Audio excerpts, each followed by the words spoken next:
आओ कहानी बुनते हैं कौवा और लोमड़ी। एक दिन एक कौवा गोश्त का एक टुकड़ा लेकर एक दरख्त पर जा बैठा ताकि वो उसे सुकून से खा सके। पास से ही एक चालाक लोमड़ी को गोश्त की खुशबू आई और लोमड़ी ने उसे चुराने का फैसला किया।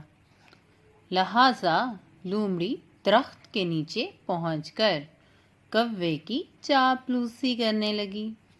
सुबह बहर, सुबह बहर, सुबह बहर कौवे साहब। कौवे ने इधर उधर देखा कि मुझे कौन मुखातब कर रहा है। उस पर लोमड़ी ने कहा, जी हाँ कौवे साहब, मैं आपको मुखातिब कर रही हूँ। आप कितने शानदार लग रहे हैं।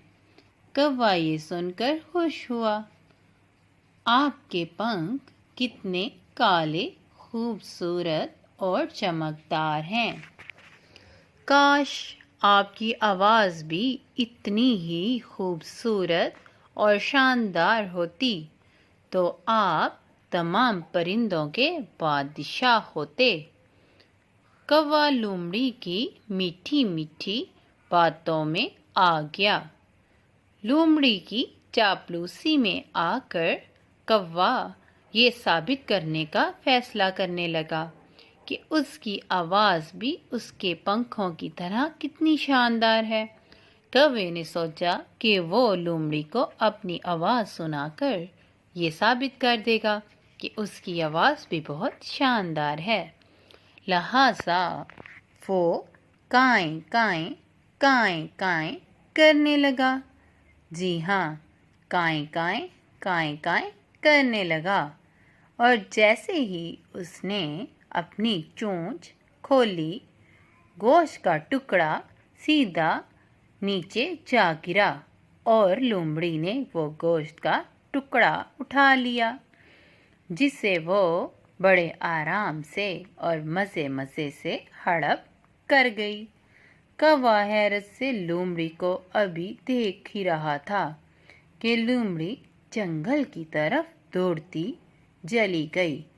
और जब कौवे ने पूछा कि लोमड़ी ये क्या, तो लोमड़ी कहने लगी, प्यारे कौवे, तुम्हारे पास इतना दिमाग नहीं कि तुम बादशाह बन सको।